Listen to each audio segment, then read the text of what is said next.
Thanks for being here today for our little keyboard workshop. Our goal here today is to help equip you with this, the Nord keyboard.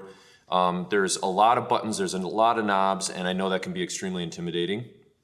But our goal here today is to help show you what this can do and help, first of all, make you less afraid of this. For a lot of years, I think, at 922 Ministries, we've had the piano, and we just played piano in a lot of our music, just play piano. But what we want to be able to do here and give you guys is freedom for creativity a little bit. There's a lot more with sounds than just piano, and they can be changed dynamically in a song, so we want to talk a little bit about that. And what I want you to think about is not just being a piano player, not just being a keyboardist, but being part sound engineer, part creative, dynamic creativeness in the music. There's a lot you can do that really can change the dynamics of a song. We've been kind of doing that a little bit with tracks, but a lot of people who know how this works, they don't need the tracks as much because they can do that live and they can change the dynamics of a song.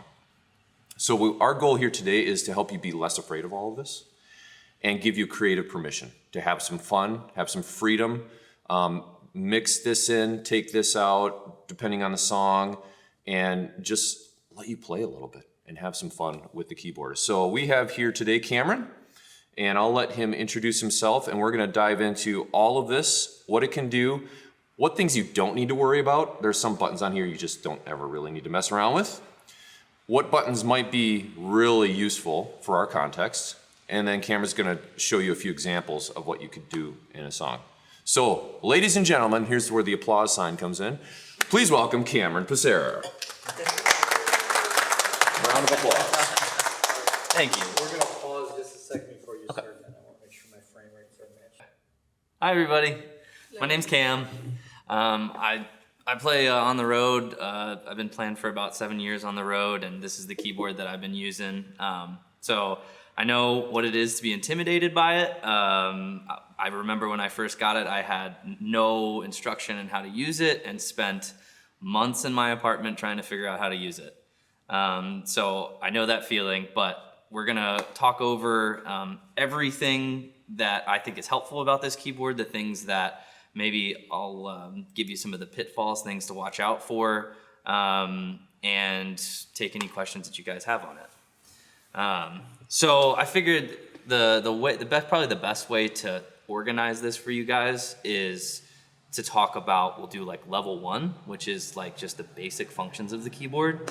I'll explain how each element of the keyboard works.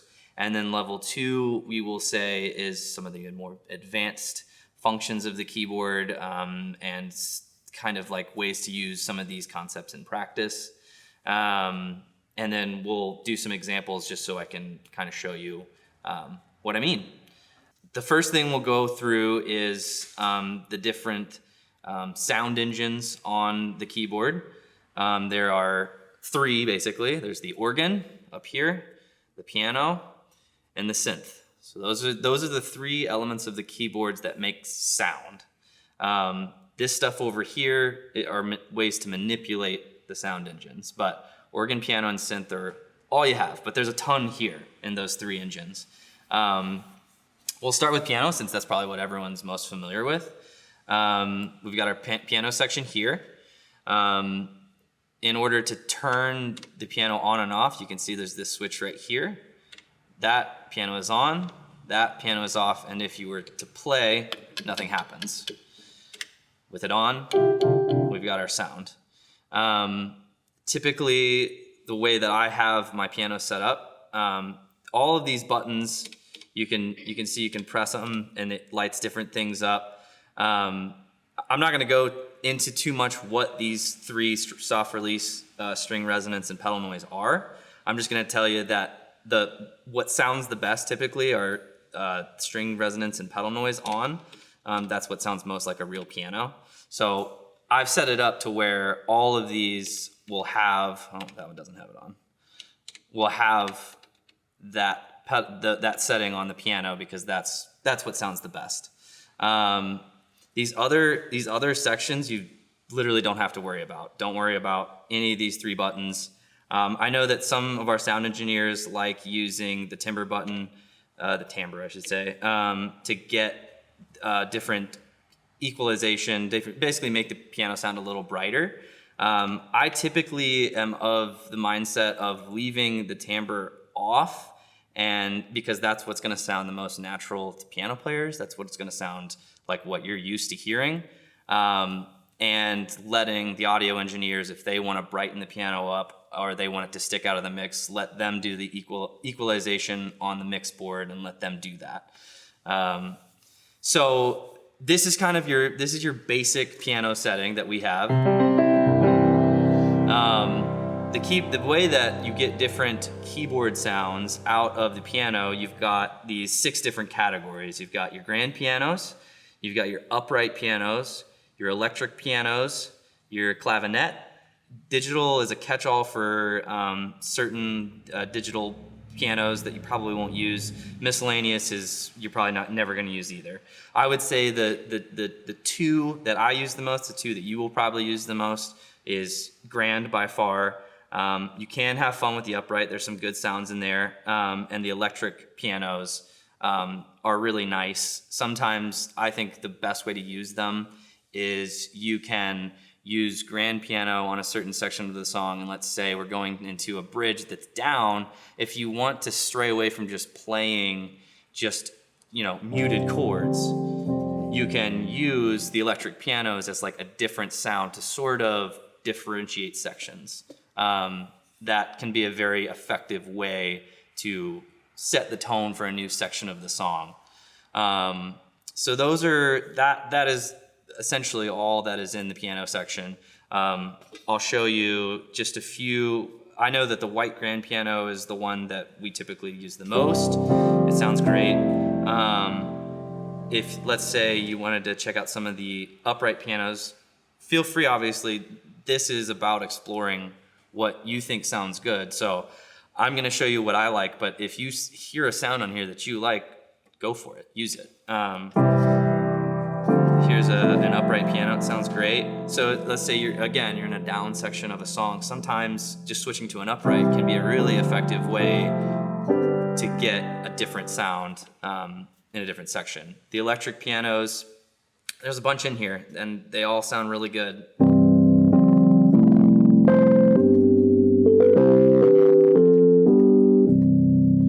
So those are sort of the major sections that you'll use in the piano section of the keyboard. So let's go to organ. I know that there's a few songs that we play that I've heard that use organ. Essentially, part of understanding the organ module is understanding how organs work. And essentially an organ has these things called drawbars, and they're the things that actually make sound. So if I were to play with all of these, the drawbars in is what it's called, nothing happens because there's basically no sound. But if I hold a chord and I start opening these, you'll start to hear.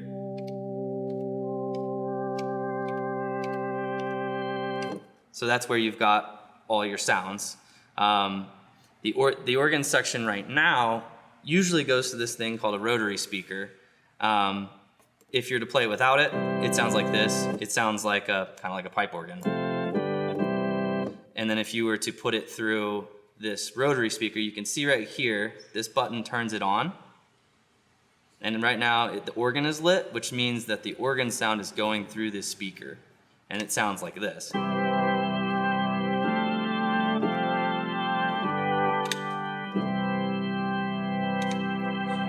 That right there is what gives you that gospel sounding organ sound. So you can see I'm just flipping it back on and off. That's the tremolo. So that is the essential. That's the essential parts of how the organ works. These buttons on here, I wouldn't worry. I would just leave this off. You can see right now that's it on. These options typically you're not really going to want to use. So that's off. This can also be off. You typically don't want to use either of these. So your basic keyboard, your basic organ setting is essentially just the drawbars and the rotary speaker. The other thing too that I should mention on the organ, if you're an organ player, all of the playing is done by connecting the notes with your fingers. But for piano players like me who don't have an organ background and want to cheat, they have you can see right here it says P stick and sus pedal. That's the sustain pedal. If you want to have the sustain pedal on the organ, you have to hold this button right here. It's the shift button. You hold that and then you hit this button right there. That turns the sustain pedal on, and now you can play the organ with the sustain pedal. That's cheating. It's cheating for sure. Which is awesome. It's 100%. It's 100% cheating, and it's totally allowed. That's great. It's totally allowed. Shortcuts for God. Yes, exactly. Cameron, real quick, can Yeah. you explain the shift button? Is it Yeah. anything above is regular button press and anything below is a shift button press? Typically, the way the keyboard is laid out, that is the case. Above the buttons, if you hit it, that's what it's gonna do. So like if I were to hit this button without holding the shift button, now it's an octave shift. And so if I did that, That's what it says above the buttons. right. Okay. And in order to access the things that are below the buttons, you have to hold the shift button, and that's what turns these options on and off. Okay. So the Leslie is the rotary speaker. That is the Leslie. So that's going to be that's where you're going to get your stop and start, and your slow and fast is right here, this button. So if you and again, if you're not getting the Leslie sound, you're getting that, just remember you got to hit this button to turn the rotary on. You can see now the organ's lit. That means that the organ is going through the Leslie simulator. What's Leslie mean? I'm not familiar with that. A Leslie speaker it's a speaker cabinet that B3, like traditional B3 organs, they run through this thing called a Leslie cabinet that has these horns that are spinning, and they're usually spinning slowly like this. It's easier to hear in ears too. And then there's a switch on the organs that makes the horn spin faster, and that's what you're hearing.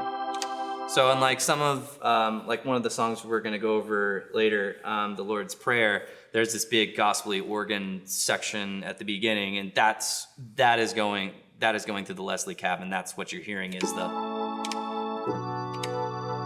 that sound is what you're hearing. Typically, if you're running the organ, you pretty much always want it to be going through the Leslie cab, unless you're going for the pipe organ sound, which typically in this setting we're not. So yeah, I think that's everything on that. Any other questions about the organ? Okay, so we'll move on to, we've done the piano, we've done the organ, now we're gonna go with the synth. The synth is by far the most complex section of the keyboard, but luckily for us, there's very little that we need from it. Part of it is because we're doing synths, some of the synths that we're doing are in tracks, so it's covered. But typically the way, what we use it for is sort of the soft synth pad behind the pianos is really typical.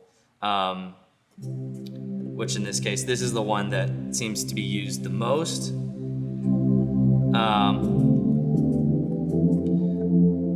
That's again just something that we usually layer behind the pianos. But if you did have a section, let's say you're in a prayer section and you want to fill out something behind the pastor, if you don't want to play piano, you always have the option of just creating a bed of synths, to behind the pastor, that kind of thing.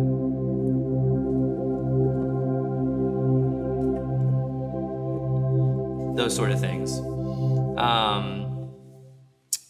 one of the other, like I said, there's a lot of buttons here.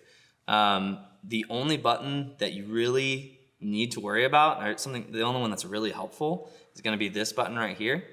This is our frequency sweep. Essentially, the way it works is if this is all the way open, the sound, all of the sound is coming through. By using the frequency, we're basically lopping off the top end of the sound, and we're going to play more of the bottom end, so you can hear it as I sweep it.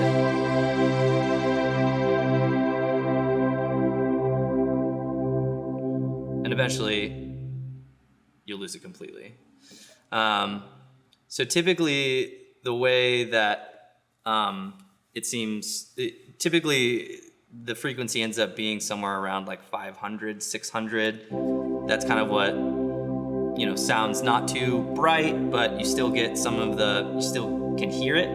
Because if you go too low, all of a sudden you're in the bass range. You're not gonna hear that over the bass anyway. So you wanna get some of that stuff right there. Another small thing that I should say, these levels are your volumes of the sound. So all the way off, all the way on.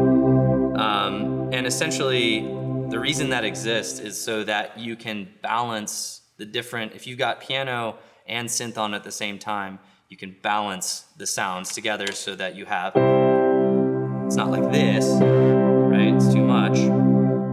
You back it off to where you can, that sort of thing. And again, a lot of, when you start mixing the sounds and stuff, you're just using your ears.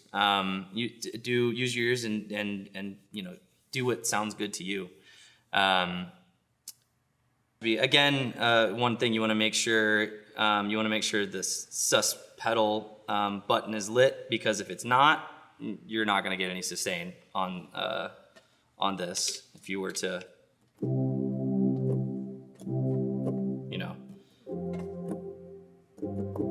So you want to make sure that that's on so that you have your sustain. That's one of those potential, it would be hard to turn it off, but if it was turned off, now you know where to look to fix the problem. Typically, I leave the reverbs off because it has to do with working with your sound engineer, because a lot of the times either they're adding reverb, or typically in a room, when you're adding reverb to a sound and then you're pumping it out through a PA in a room, you're actually washing out the sound, and so it gets harder to hear. The more reverb you add, a lot of people say the further back in the mix it sinks.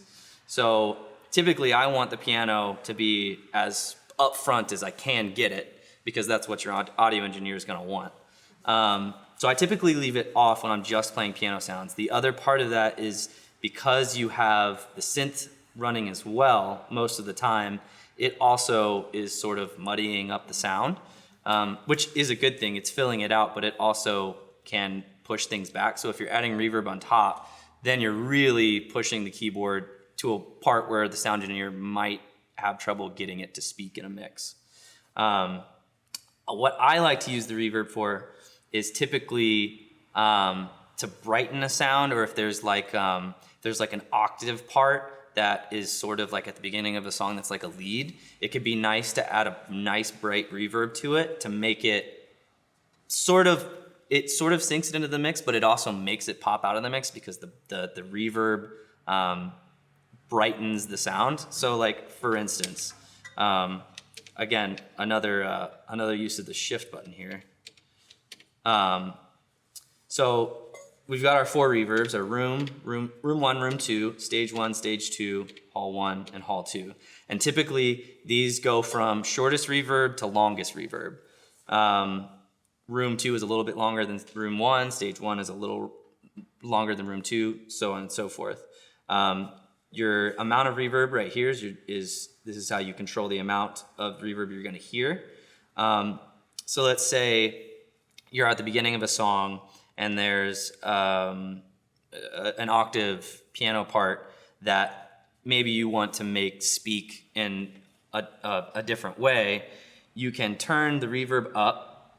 One other point to make mention of here is that the reverb and like the frequency, for instance, are sticky knobs, which means that wherever, let's say you had it here and then you went to a different patch and you're messing with the reverb and it's up here. When you come back to the patch, it's gonna remember that it was at 3 or 4. So it basically sticks to whatever setting you had it at. So sometimes, like, if it's at 4 and you had the knob all up here, all of a sudden you're gonna hear it's really loud. Here, I'll actually, it might be helpful to show. So let's say,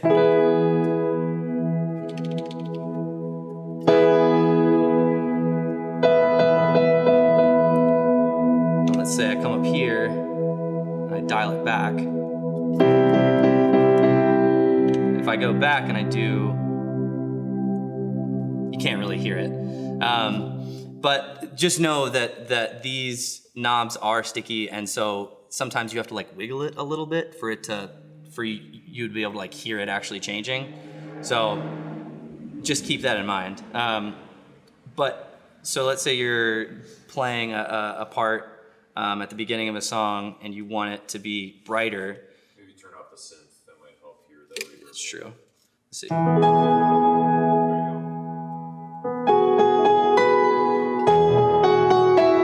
Right.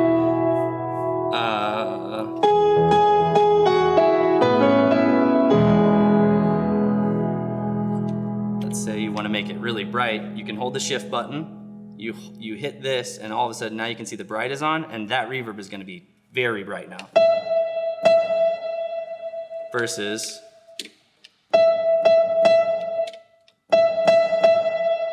so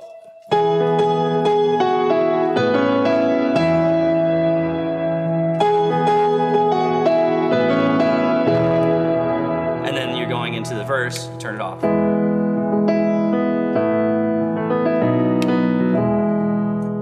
That can be a way to sort of, especially if you don't have a lead electric player or something, give you some sort of lead piano sound so that you have that melody. Christ be magnified. Yes, stuff like that. That can be a useful tool to use in sections like that. So maybe talk about the difference between just playing piano and now actively one-handing it. So let's say you're coming to the end of a chord. You guys just staying on, so you can hold, and you just want to reach over, turn it on, and then.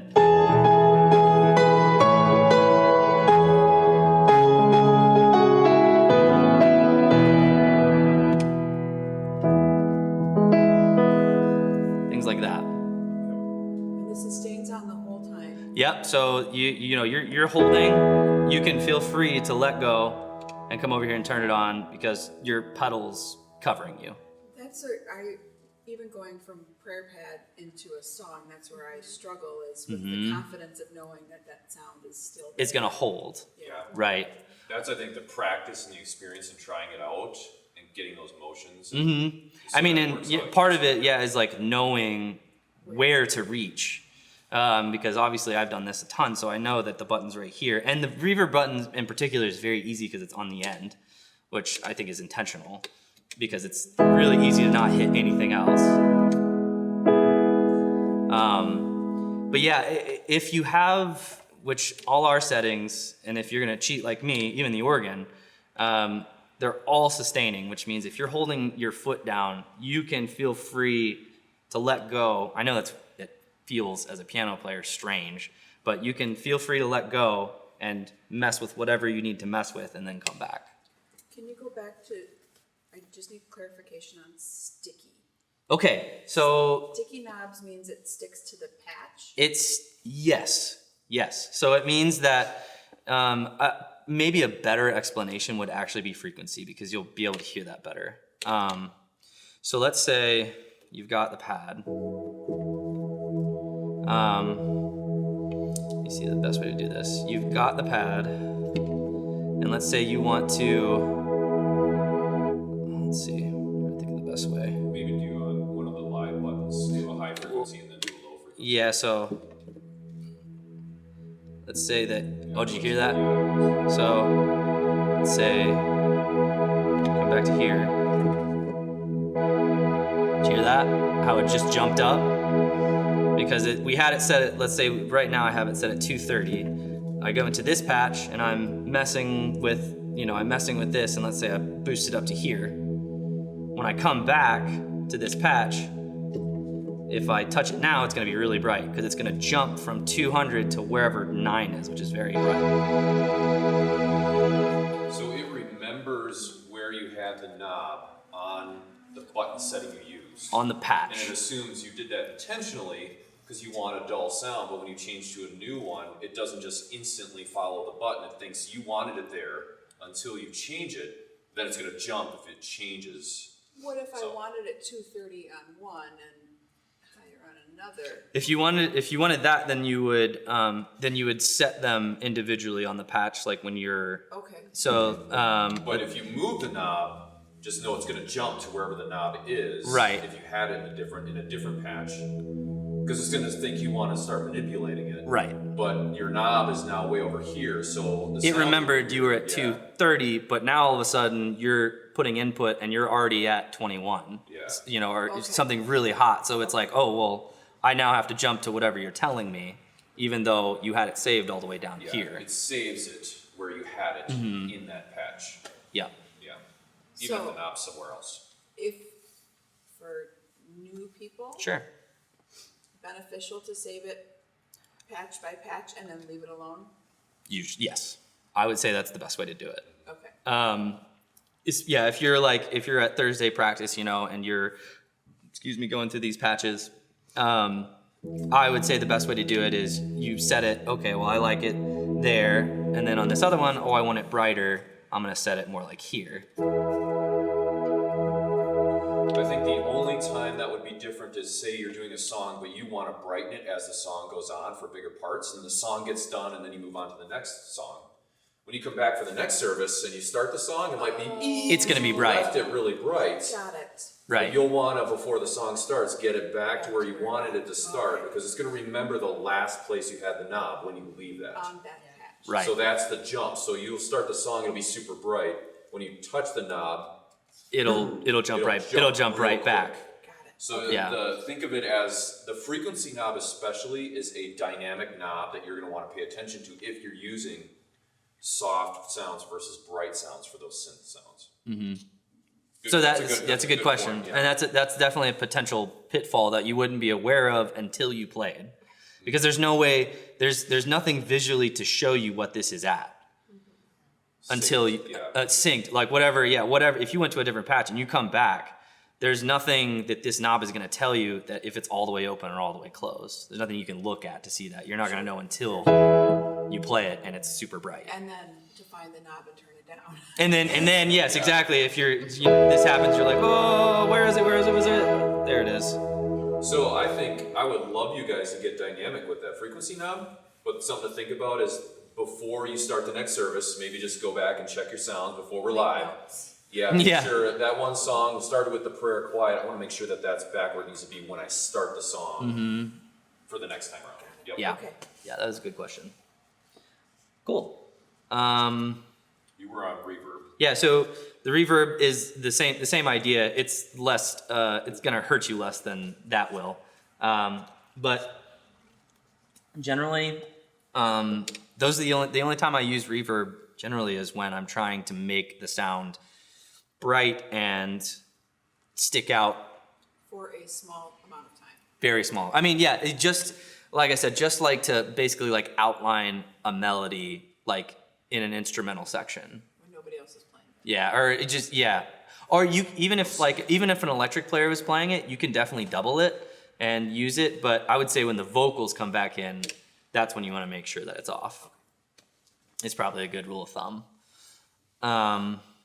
The compressor, I would not worry about at all. I would honestly, I don't know if it's on these. It was only on that one. I would leave it off. There's no reason really that you're gonna need to use that. Let's see. Let's do, so these effects, generally the only they're very powerful, and you can use them on anything. They have organ, piano, synths, so you can use them on any of these sounds. The only places that they're probably helpful are if you were to do electric piano sounds, if you get to that point where you would like to use those. A lot of electric pianos typically have a couple of effects on them, one of two basically. So you can see right now, I turned this on and it's on the synth section. So it's actually not doing anything for this. In order to get it to piano, you basically have to mash it a bunch of times. Just turn it on and off, and you can see it, as I do that, it moves over each time. But if I don't do it fast enough, it just stays. So you have to do it fast. It's like click, click. That's what makes it switch. Double click, yes. Typically on electric piano sounds, there's typically a tremolo. So you might hear tremolo. This is your amount. This is like how much you're going to hear of the effect, and this is how fast the effect is going. So again, this is one of the times that you can just experiment. You'll hear what it does. So that slows it down, and this is what makes you hear more of it. Right? So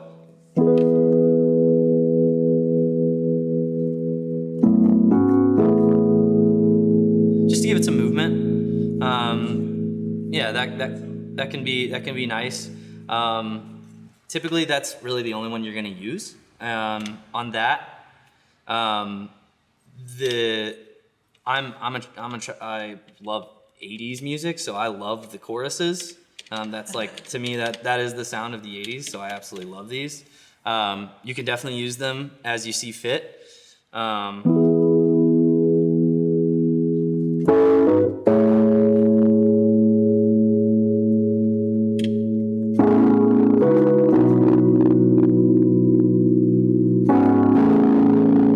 both.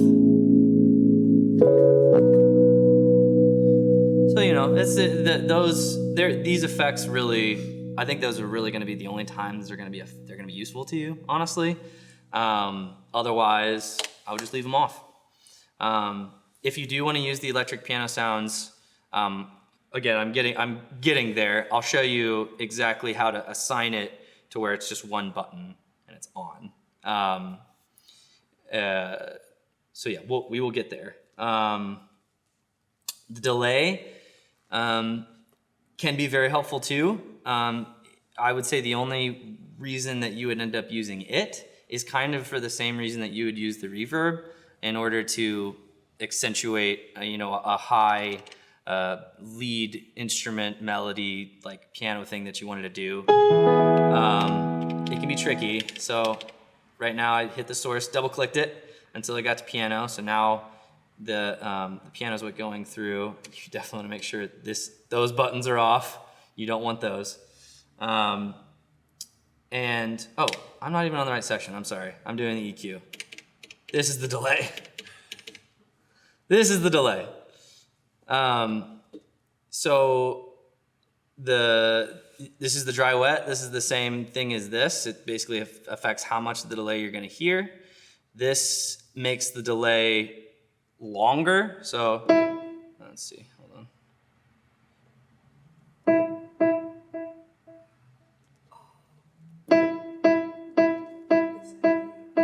So something that could get you into trouble if it was on and you don't know why the piano is just going forever. That could definitely be something that's happening. You have, yeah. So you want to turn the if you're going to use this, you probably want the feedback around 2 or 3. Right? And obviously you don't want very much of it if you do want it. But it can be something that's nice. Let's say you wanted that.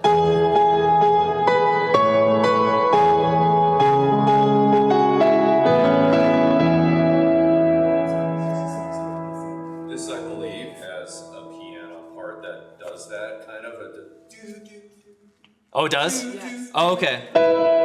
Yeah. So there's like about 3 or 4 quick hits on it. Right. And if this tap tempo, the way it works is you tap it to whatever the tempo that you want is. So let's say if you want to dun dun dun dun dun, you gotta hit it a few times. It'll sync it, and then That's that song right there.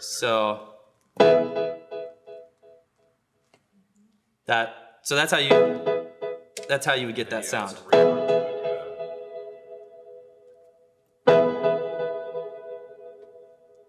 So yeah, I'm not familiar with that song, Someone but just asked about that song. I'd love to know how to do that. And this is the delay and the reverb. the delay and the reverb is how you get there. Yeah. Can I add that to all the songs? It's a cool effect. Yeah. It sounds really cool. Feel And free to play a little bit and let the audio engineer will say, okay, that was too much. Can you dial it back, please? And see, that's where you have this knob. This is the mix knob is how you go from inappropriate to appropriate. You know, clearly too much, but Good. subtle. You know. And then when you don't want it, you just hit the gray button. Yep, you just hit the gray button. It'll turn it off. Right now I have the reverb on, but And then when you want it back later in the song for the, yeah, you get back to that section. There's two ways to do it. There's an easier way to do it, but if you got to that section and you're feeling confident, you can hit both these at the same time. You've got your delay and your reverb, so.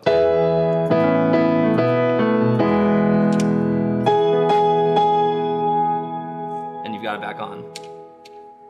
Luckily, once you know where the buttons are, it's just a matter of hitting them. nobody cares if I bring sticky notes and put them all over the please. Hey, you gotta do what you gotta do. Right? Yeah. You gotta do what you gotta do. Yeah, exactly. Whatever helps you, whatever helps you. I mean, my keyboard that I use on the road, we have moments where the stage is totally black. And so I have like fluorescent tape basically around certain sections so that I know That wouldn't be a bad idea. We have some fluorescent tape, yep. that can be super helpful. Super bright, pink, orange, whatever you can get your hands on that's bright so you can see where you're going. This, you don't have to worry that this was on, but it's just better if it's off, just for that's for if you had like an external piece of equipment, which we're not going to use, so it doesn't really matter, but I like to not have buttons on that shouldn't be on. Okay, so we've got the reverb, the delay, we've done the effects. The last section is the amp sim /EQ. You won't use the amp simulator for anything because we're not electric guitar players. The EQ can be helpful. It's one of the sections that I wouldn't use unless you know exactly what you're trying to do with it. Because EQ you can hurt yourself if you don't know why you're doing something. So like I was telling Jonathan, one of the only reasons I think I would use it. Let's say you have the synth on. Right now, it has a lot of low end, all this stuff, and that is what, as it accrues, it's what creates that like mud. So typically what I would do is, you can see here we've got our source again. So we're gonna double click it till it gets to synth. Now it's on synth. And these knobs right here are your EQ. This is bass. These are your mids, and this is your treble. The mids are linked to this knob, which is the frequency of your mids that you're trying to boost or cut. But let's say, like I said, this pad feels like to me it has too much low end and it feels like it's muddying up my sound. Typically what I would do is take the bass knob and roll it all the way off. And now you can hear, you could hear it. Let's turn it up so you can hear it. All you're doing is taking out that low end, and now you'll notice that when you play piano, the piano will speak a lot better because you don't have all of this low end mud coming from your synthesizer. Versus if you were to have too much of, That happens a lot when you have to transpose something like 6 half steps down. transposing would be a big reason for that as well. And then you gotta play a prayer pad. Right, you got to play a prayer pad, and it's either up or it's either too high or it's too low. Oh, yeah. So So taking the bass off would, taking the bass can help you a lot there. okay. And as well as adjusting the frequency too. There may be instances where if it's pretty low, you might have some luck with letting some more of the highs in.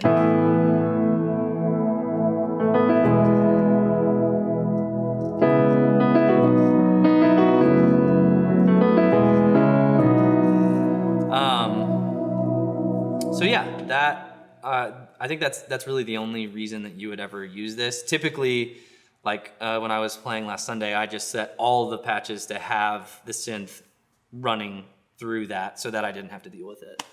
That's definitely a set it and forget it sort of thing. Okay. I have one Yeah. question before you move on. What's up? For piano, is there an octave shift? There is an octave shift. It's right here. I don't know why they did this, but in the stage, I guess it's not a big deal. But you can only shift one octave up or down, which for our purposes should be all you need. If it's a transpose, if you transpose like 4 or 5 steps away and it's too low, then you would just take the octave shift, hit that. The thing to keep in mind is if you do the octave shift here, but you don't do it here, then this will now be playing an octave below what you were playing. So you would want to octave shift both of them. So for Is instance, that a sticky key, or does that, these are sticky as well. So if you went to a different patch and you came back, well, I shouldn't say sticky. It's going to remember wherever you left it. So if you leave if you turn it on, the octave shift on, you go to a different patch and you come back, the octave shift will still be on. Which, yeah, we do everything in live. Yeah, we do everything in live mode, which basically means it's going to remember wherever you left it is where it's going to save it for that patch? for that patch. So if we only have one song that you're doing that for, it's only gonna be on that one song? Yep. Got it. Yep. Which, I mean, that would be good, especially for those of us that transpose. That's really what you want because you would, I think the best way to do it would probably be to set, you've got these 5 songs, right? So we've got 5 buttons, which means we have 5 songs that you could program however you want. And if you're on a song that's transposed to a key that's one of those weird keys, you would turn the octave shift on, and then when you went to the next patch, you could have it transpose whatever you want, and you don't have to worry about it. It's not going to bring the octave shift from the previous patch. It's localized to whatever patch you had it on. Okay, perfect. Cool. One thing to make sure is if you're using the transpose button, great. If you don't want to use it, make sure you have it off because you could definitely not realize it's on and all of a sudden you're not playing in the right key and you don't know why. That's happened. Yeah. Yes, it has. Yeah. So that's definitely something to look out for. I think it sounds like most of you who have used the transpose button know this, but I'll just say it for those who don't. The way the transpose button works to set the amount that you want to transpose, you can see it says set and it has a down arrow, which means that you want to hold it. And you can see on the screen now it's showing you the transpose value, and you use this knob right here to turn it up or down. And that's how you set your transpose. And then when you're done, just let go. So that's how you set it. Hitting it will just turn it on and off. So that's an important note for those that use it. Okay. But the patches also remember. The patches also remember. So if you have it, if you have the transpose set to -2 here, whatever, you get to this patch and you obviously need a different transpose value. You set it whatever you want, and that's what it will remember. So,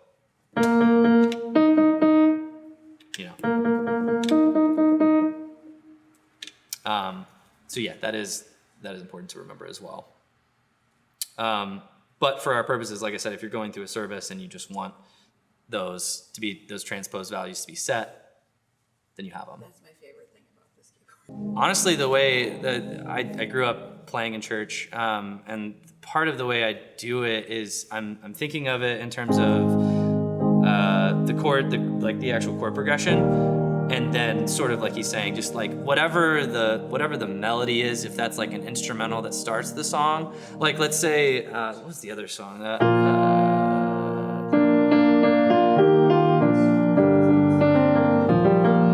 like if that song, that was the last song we did last week, and that's like the melody that is going when the song's in big. Let's say the pastor was praying over something like that. I would probably do something that incorporates that melody, but play it slower and play it quieter. So.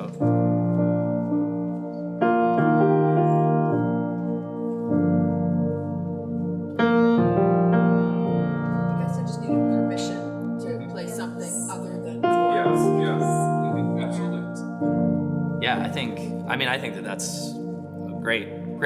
I would definitely encourage that, because you provide sort of more musical interest behind the pastor, and it, When we first started doing pads, though, it was always, you don't want to be distracted. Sure, and that is a line that you sort of have to figure out where that line is, and it's different for every, like I've played in a few churches now, and it's sort of different between every church and every pastor, but yeah, I tend to kind of play with what I think is outlining what the pastor is saying, and if someone tells me to stop, I will, but I guess it's asking for forgiveness more than permission I a think little bit. part of it is maybe playing it a little lower on the keyboard. Yeah, not that's- getting all the bright high keys. That's going to start That's being distracting. definitely part of it. But you can move a little bit more on the lower end. Mm-hmm. So some things like that, just listening and feeling it out. That's a very good point. Yeah, And the speed, just the like speed, having it slower. speed, play it low, We don't and want to do Christ be magnified,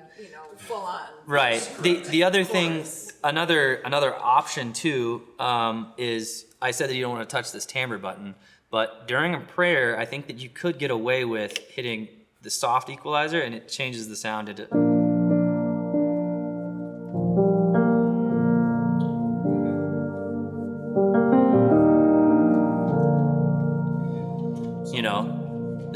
That could be a way to stay out of the way without really changing that much.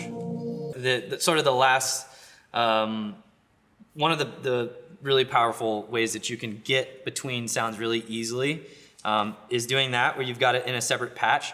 But let's say, Got 5 songs. yeah, you have 5 songs, right? Or you have 2 prayer pads and 2 different keys. Right, exactly, which is what just happened to me, because I had the transpose on a different thing. When I came back, now my transpose is in the wrong key and I'm playing in the wrong key. So a easier way to do it is, so we've got this panel down here, and you see A and you see B. So essentially, these are basically 2 banks that you can use. And let's say that, like you said, let's say you've got the transpose set on the song that you want. You want to use just the prayer pad. You could go into this B slot, and now you have separate control of the synthesizer. So let's say you've got the prayer pad, which you like, and you want to quickly get into the piano with even a separate prayer pad. All you have to do is hit A, and now you're on your setting, but the transpose button is still the same. You still got the same transpose value, so you're in the same key, as opposed to a different patch where your transpose buttons could be different, which will set you up for wondering what's going So on. it doesn't give you 5 new patches. Nope. It's the same. It essentially is an entirely new blank slate. So with the A and B slot, you can do completely different things. Like I can have the organ on and all that kind of stuff. So you really have live 1A and live 1B. Yes. Live 2A and live 2B. So you really have 10 lives, but there's a few things that don't change, like the transpose. That sticks for The both of transpose them. sticks for both. It's a global function, which means that it sticks for both A and B slots. So if you have something where you've got the organ at the beginning. So you've got the organ at the beginning, Yes. and you want the organ sound, like I was gonna say. Which we'll show is One of the Lord's examples. Prayer. Lord's Prayer, one of the examples we were going to do is, you've got that gospel organ thing at the beginning, well, I want to very quickly get back into piano because the verse goes right back into piano, all you'd have to do is one button.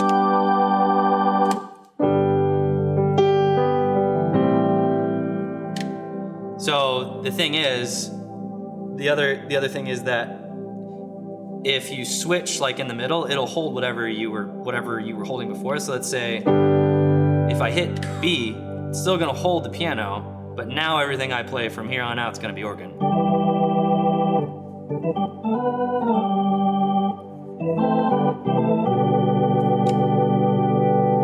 So, like that song, you know, you've got that big section in the beginning. I can't remember what the chords are off the top of my head, but.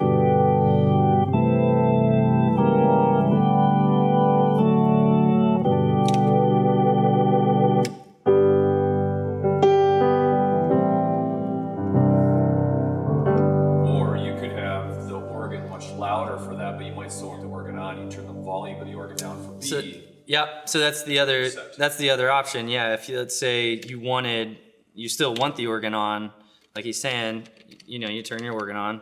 Like Harry, just. Yeah, that's. I mean, I don't.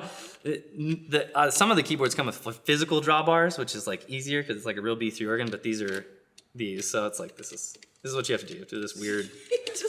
Yeah, just have to do this weird. Right now it's not going through.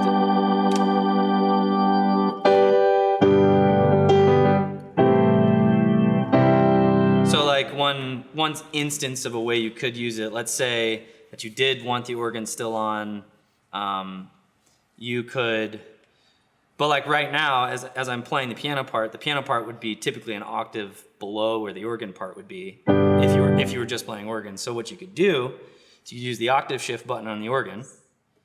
You shift the octave on the organ, and now the piano is going to be an octave below the organ, but.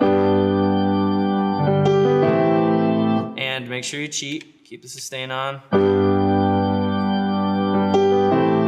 And this button, you can blend it however you want, so you don't want a whole lot of it.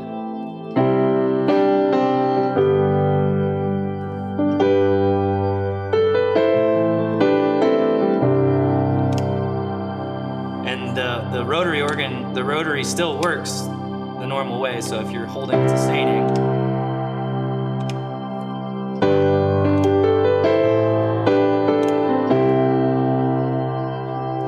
if you get to a section of the music, like a chorus or something, and you want it to be bigger,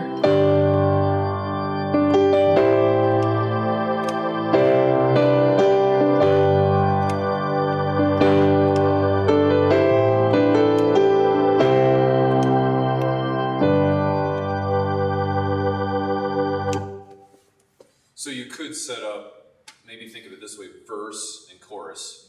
You got the quieter verse, so maybe do that as an example. How would you set up a quiet verse? So let's say we've got between A and B. We've got a quiet verse. So you want to go into your this level. I would see what the level of the louder one is. What you want. So let's say. Make sure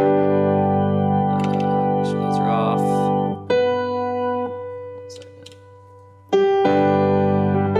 Make sure you got your sustain pedal on for the cheaters. So right now I need to make sure that it's up the octave. So we've got that in the B slot. So let's say we want the quieter one to be in the A slot. So I'll just duck the level on the organ to wherever I want. Maybe more pad. So see a little more synth on that on the verse one too. So. Right, so yeah, say you want more pad.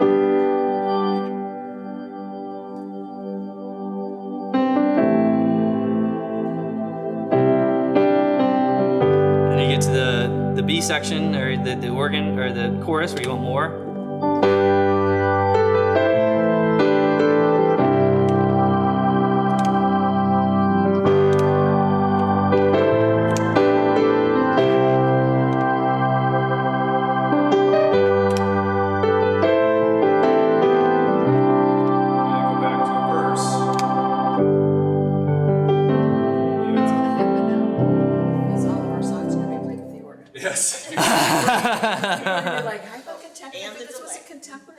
Yeah, right. So while we're on this topic, the one thing I think is important is make sure that you have something at max level, like the piano. Yeah, typically the piano will always be at max level. Because otherwise, if stuff starts getting all turned down, then your whole keyboard's get quieter, and then your audio guy's gonna be like, I can't get enough out of you. It's because one of your things is not turned up all the way. I would leave the piano all the way up. the piano all the way up. That's kind of your benchmark. Yeah. You know, the piano is like the benchmark volume, and then everything else is blended behind it. Okay. How would you set that up? So this one looks like it's already set up.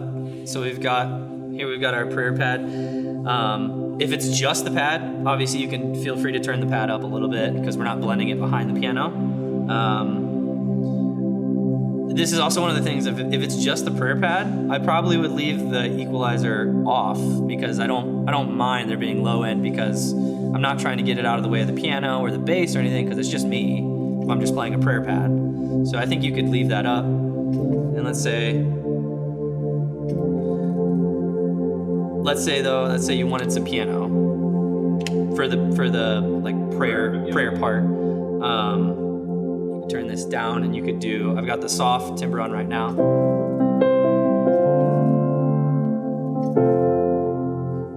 We're okay to just play. The sound guys will take care of. They'll tell you if something's like sticking out too much. So did you turn the EQ on for this part now to duck the... Oh, I should. Let's see.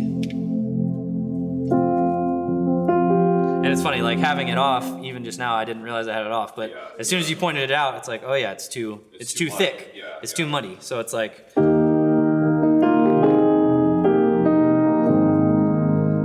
And so let's say now you're getting to a bigger part of. So then B would be now the song is starting. Yeah, now let's say the song is starting.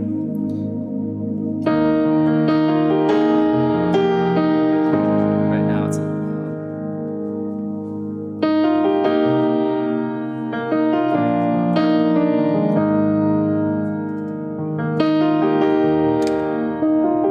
So there's the prayer, yep. So you can set the two and just instead of doing it on the live button, you can do A, B notes. Right. The same. And the advantage being that it keeps your transpose setting. Yes. And you just don't have to worry about dealing with different transposition settings at all because it's all going to be contained. Now that your transpose is on, you can do whatever you want in this patch, and you know you're going to be in the right key. The example, I kind of played one of the examples earlier. Lord's Prayer. The Lord's Prayer, you've already won.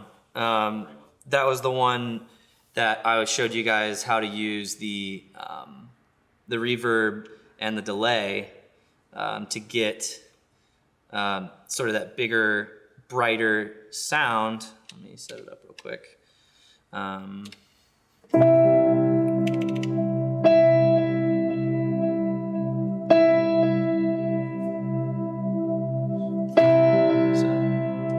That's actually not bad.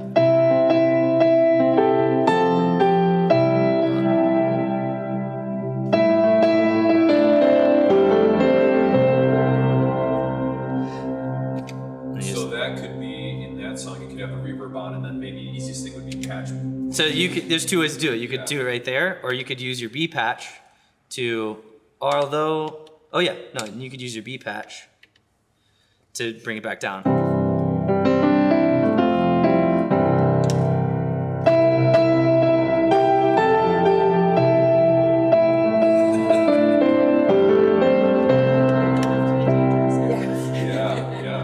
Yeah. That what I showed you earlier, that would probably be the easiest way to do is just set one up in A, set the other up in B, and then you're covered. And it's one less. It's one button to change to get you that instead of two. Yeah, I think, like I said, the point of showing you all of this is to enable you to be creative with it. It's not. It's not for me to that's the whole point of knowing how to use the keyboard. It's not. It's not so that so that you could. It's specifically so that you feel empowered to, if you hear something that you're like, oh, it would be cool to do this, you know how to do it. And like Jonathan's saying, you're allowed to do that. I think part of it is thinking, I produce music as well, and I think part of it is thinking in terms of like the big picture of like, okay, what is everybody else doing in this section? Okay, well, Jonathan's just strumming acoustic. You know, maybe we don't have an electric player. So there's this section of instrumental music that starts the song, and melodically there's nothing going on. Well, then that's one of those things of how do I step in to make melodically something happen and shape the song, essentially. Yeah. The keys player, you know, a keyboard is the single widest frequency instrument on a stage. You have all the bass and you have all the highs. So it's like it's on us to fill in the gaps of what we're missing because we're the only ones that can do it. I mean, I feel like the flip side of this conversation too is it's also okay to just play piano. Mm-hmm. You know, it's totally fine. Whatever, you gotta be comfortable. You gotta be comfortable doing it, but also have some fun. Yeah. Don't be afraid. I but like also be the comfortable. opportunity to play more sounds because then it's like, you don't have to play all the notes. Totally. It just gives you more freedom to, Flexibility. yeah. Could you maybe show one more example of a song and how you'd set it up? So like Lord's Yes, Prayer. Lord's Prayer, that's a or- good one. Yeah. Play us a Here's kind of the process of how I would listen to this song and decide, okay, these are the things that need to get covered. These are the things that, you know, don't matter. So let's see.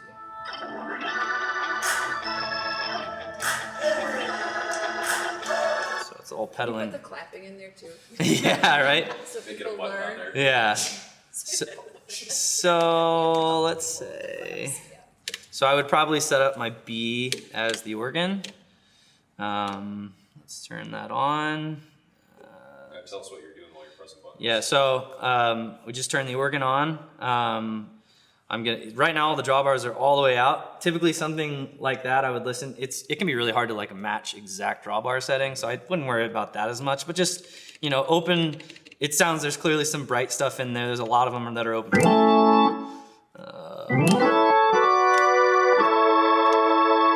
So What is the rotary one that you keep pushing on and off? Like so in this. the middle of the song. What is that one? So this is the rotary. It says slow and slow/stop and fast. Like I was saying, the Leslie cab is a rotating horn in the inside of a speaker cabinet. And so when you're hitting this button, it's when it's on green, it's spinning slowly, and when it's red, it's spinning really, really fast. And essentially, what you're hearing is the sound projecting past the microphone, slow and then fast. So slow and then fast, spinning faster and faster and faster. And then as you hit it, you can hear it slow down. And that's you just switching back and forth a lot because That's sort of that is the sound of like the gospel organ thing if you watch those gospel organ players, they're hitting it's normally on a B3, it's a switch right here that they switch back and forth. On this, it's just a button, but that's what you're seeing is them flipping that switch on and off because that's what's getting that. And it's usually doing it in a hold. Yeah, and I do it very like haphazardly, like it's just like my brain is like, okay, it's getting boring, I'm gonna hit the button and it's gonna get faster and it's gonna sound cool. Okay, it's too much, now let's turn it back off. It's like you kind of just hit it on and off, and there's no wrong or right way to do it, I would say. It's kind of a gradual transition then. It's not like it just. Yeah, it doesn't. Yeah, you'll hear it ramp up. You'll hear it. It's doing this, and it's spinning faster and faster, and then you hear it spin back down. So you'll hear faster. That's as fast as it's gonna go. Right. So when he started this song, you could hear that he's already got it all the way. He's already got it all the way on. It's spinning fast. Well, he actually starts with. There's actually two different organs there. That's cheating. Yeah. But you can hear it. He's already.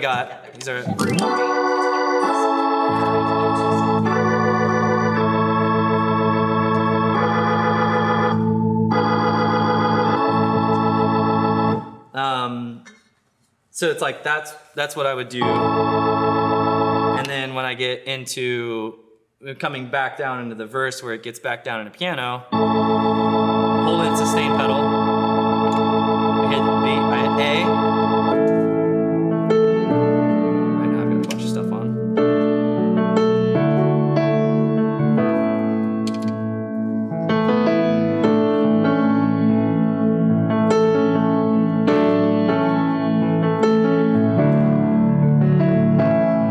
So yeah, I mean, I can. Yeah, I mean, that was one of those things where when it got into the chorus, I'm listening and I say, oh, the B3 is back and it's loud. How can I help simulate that or cover that in a way? And so that's why I'm like, okay, well, we'll just bring in.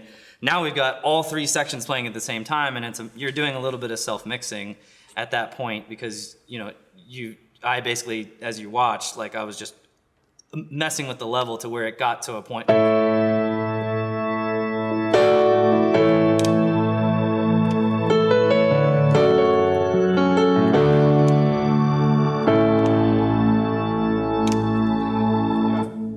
I ask when you, So obviously too much of that, right? A little bit of that.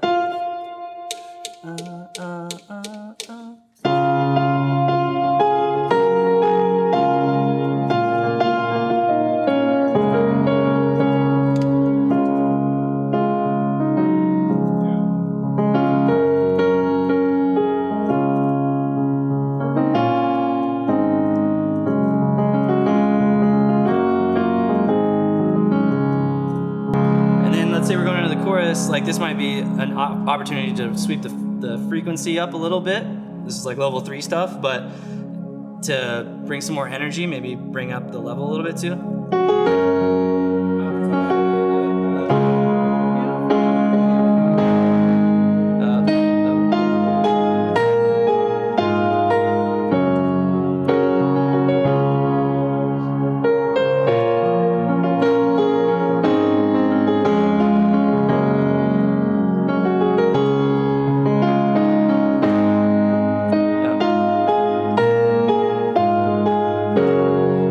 Back into the turnaround.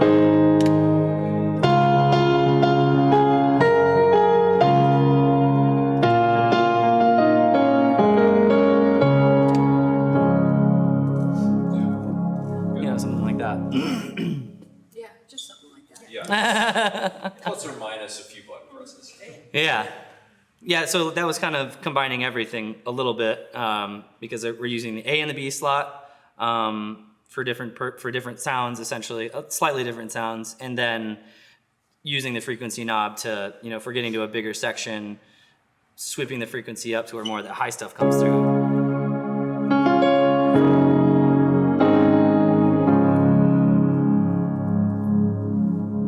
Yeah. Cool. So now, first service got done. I gotta remember, second service is coming.